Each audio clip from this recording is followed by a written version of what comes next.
Welcome. Today we're talking with Mary Soldano. She is an SBA Business Development Officer at Fundex Solutions Group. Mary, welcome, and thank you for joining us at today's Banker Digest. Thank you so much for having me. It's an honor to be here with you. Good. Well, thank you. So, Mary, let's get started with a brief profile of the Fundex Solutions Group. Yeah, so Fundex Solutions Group is a member of the SBA's Preferred Lender Program and one of only 14 non-bank lending companies licensed by the SBA to offer 7A loans. So traditional banks have an SBA 7A program, and there's 14 licenses available in the states for non-bank SBA lenders. And so that is us. So we are the ones who actually lend the money to the small businesses. Great. Well, thank you, Mary. So to level set for everybody, maybe we should just step back just a moment here. And can you please provide some key attributes of SBA 7A loans? Yeah, so SBA 7A is basically a tool to access capital for small businesses who can't access conventional financing at your larger financial institutions. So you think those big banks, a small business, usually businesses, 10 million and under in revenue, are looking to purchase commercial real estate. They may not have 25% to put down, or it may not be able to be a 75% LTV. That's where the SBA comes in and can help finance that commercial real estate acquisition for them. Usually it's for anywhere between 350,000 to 5 million in dollar size. Some SBA lenders will do some smaller ones below 350. We at Fundex focus on the ones 500,000 and above. You can use it for business acquisitions, partner buyouts, business expansions, and like I mentioned, owner-occupied real estate. Thank you, Mary. So as a business development officer, what is your role with the SBA loan process? So my role is to find and qualify those small businesses who need SBA financing. And so we partner with business brokers, business advisors, also banks who they may have a customer who they can't lend to because of a situation, and they would call us to see, hey, can you help them buy that business, or can you help them buy that real estate product? And so we are a national firm, Fundex Solutions Group. We can lend anywhere in the United States. I'm located right outside of Philadelphia, so I focus on the Northeast market, but I can also lend nationally.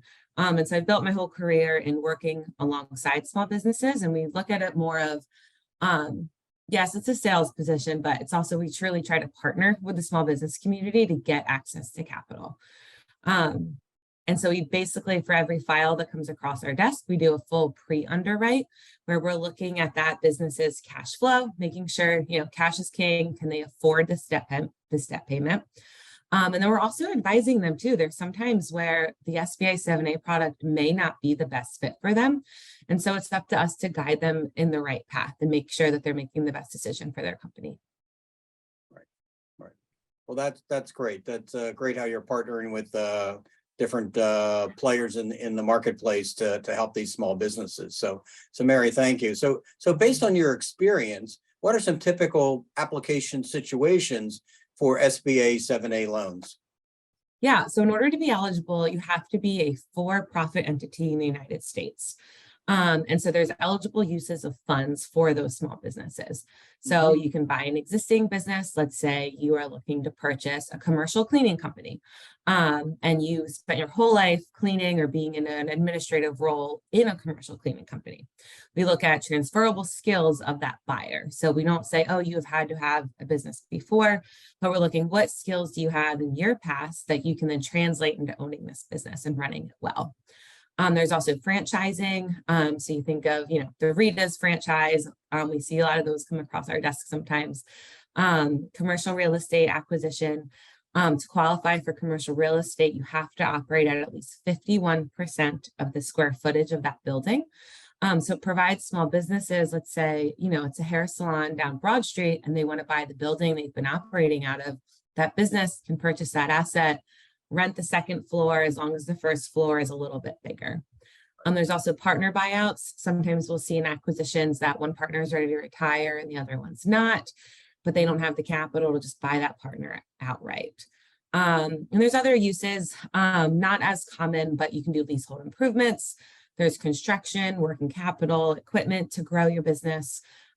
Basically anything to stabilize, grow, or start your business, you can use under the 7A program.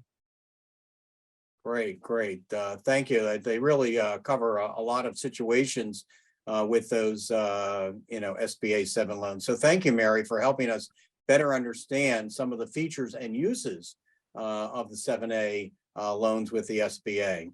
I can see how these loans would be helpful for small businesses across the country. And Mary, thank you for spending time today with today's Banker Digest. Yeah, thank you so much for having me. We love to partner with folks like yourself and with small businesses. Great, great. Well, in closing, thank you for joining today's Banker Digest. If you have additional questions for Mary, please see the link in her bio.